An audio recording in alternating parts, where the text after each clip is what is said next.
Hello everyone, and welcome back to the channel. Today we are going to explore something that blends outer beauty with inner practice, fate with discipline, and surface with depth. Have you ever looked at someone and felt instantly at ease, not because of their physical features, but because they radiated something calm, noble, or magnetic? Have you ever wondered why some people seem to carry an air of fortune and respect, regardless of their background? In Buddhism and many traditional teachings, there's a powerful concept that speaks to this directly. Your appearance is not just genetic, it's karmic. Today, we'll ask a deeper question. What is the relationship between spiritual cultivation and the development of a blessed or auspicious appearance? Let's start with a concept from Buddhist tradition. The face is the mirror of the mind. This saying encapsulates something profound. Your face is not just skin and bone. It's the canvas of your consciousness. It reflects your thoughts, your intentions, your emotional patterns, and your accumulated karma. Over time, what you think, feel, and do imprints itself not only in your mind stream, but visibly in your expressions, posture, and overall presence. Consider the story of Ananda, one of the Buddha's foremost disciples. It is said that his appearance was so pleasing that people would listen to him even before he spoke. But this wasn't because he was born with symmetrical features. His beauty came from his heart, his kindness, clarity, and deep reverence for all beings. His inner qualities manifested externally. His presence made people feel safe, respected, and inspired. This idea isn't unique to Buddhism. In many ancient traditions, a wise and disciplined person is said to shine with an inner glow, and modern psychology echoes this. Studies show that facial expressions repeated over time create permanent lines. People who scowl develop deep furrows. Those who smile often form soft, welcoming creases. But beyond that, there's something more subtle, a kind of energy, a vibe, a resonance that others pick up on subconsciously. In Buddhist terms, this is the result of merit and mindfulness. When you cultivate patience, your energy softens. When you let go of resentment, your brow relaxes. When you speak with compassion, your voice changes. When you sit in silence regularly, your eyes become steady, deep, and luminous. These aren't tricks, they're transformations. Let's meet Yuki, a woman in her late 60s who lived a quiet life as a temple caretaker. She had no formal education, no flashy career, no cosmetic enhancements, but every person who met her described her as beautiful. Her eyes sparkled. Her smile was warm and full. Her presence lingered like incense. When asked for her secret, she simply said, "I've practiced loving kindness every morning for 40 years. That's all." That's not all, that's everything. Her face was the mirror of her practice. So how does spiritual cultivation shape outer fortune? First, through emotional regulation. People who meditate and reflect develop the capacity to respond rather than react. Their faces aren't twisted with tension, anger, or anxiety. They radiate calm, and calm is attractive. Not in a superficial way, but in a primal, magnetic way. People feel safe around them. They feel respected. They feel seen. Second, through ethical living. When you live in alignment with values, honesty, compassion, restraint, your nervous system stabilizes. You carry less guilt, less fear, less inner noise. This integrity shows up in your posture, your walk, your voice. People with strong ethical cores don't need to posture. Their confidence is quiet. Their beauty is in their balance.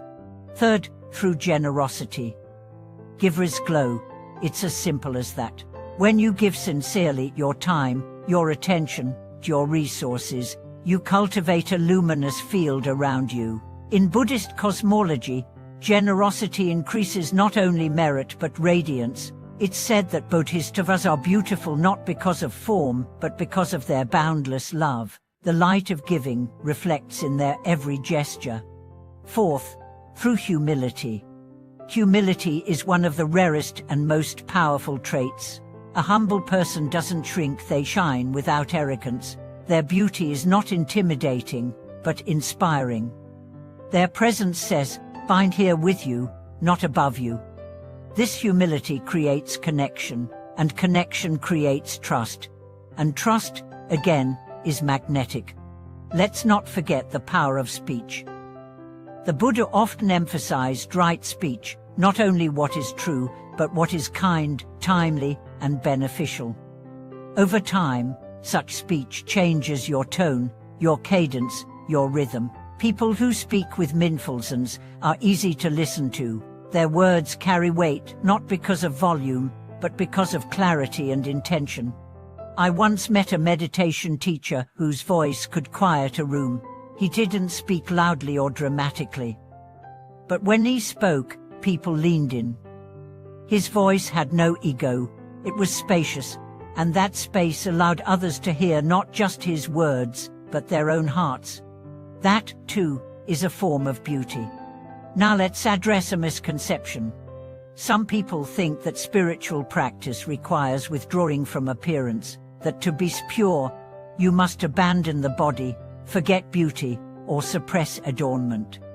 But Buddhism teaches balance. The body is a vehicle for awakening. To care for it respectfully is an act of gratitude. To beautify it without vanity is an act of art. To express joy through how you dress or carry yourself is not unspiritual, it's celebratory. The danger lies in obsession. When appearance becomes the goal, the mind becomes fragmented. But when appearance reflects the soul's alignment, it becomes sacred. That's why monks can glow in robes and silence. Their beauty is not decoration, it's devotion. Let's now talk about karma. Every act, every thought, every intention leaves a trace. When you consistently act with kindness, patience, and presence, your karmic field becomes lighter, cleaner, more harmonious. This field is not invisible, it shapes how others see you, respond to you, and even how luck flows toward you. There's a term in Eastern philosophy, fortunate physiognomy. It refers to facial features that indicate a life of merit, but the truth is, these features can be cultivated, not through surgery, but through sincerity, not through makeup, but through mindfulness. If you doubt this, do a simple experiment. Look at photos of yourself during times of emotional turmoil versus times of inner peace. The difference is real. Your eyes, your posture, your skin all reflect your internal state. Now imagine what a decade of daily compassion, meditation, and ethical conduct would do. That's not imagination. That's transformation. So if you seek to develop an auspicious appearance, begin not with mirrors, but with meditation. Begin not with cosmetics, but with contemplation. Begin not with chasing trends, but with living truth. Because beauty rooted in wisdom does not age, it deepens. Thank you for watching this video. If this message touched you, I invite you to reflect on your own journey. How has inner practice shaped your outer presence? What kind of energy do you wish to radiate into the world? Share your insights in the comments, and don't forget to like, subscribe, and turn on notifications. Together, let's cultivate beauty that starts from the soul and blossoms into every part of our lives. Until next time, may your heart be kind, your mind be clear, and your face be the mirror of your awakening.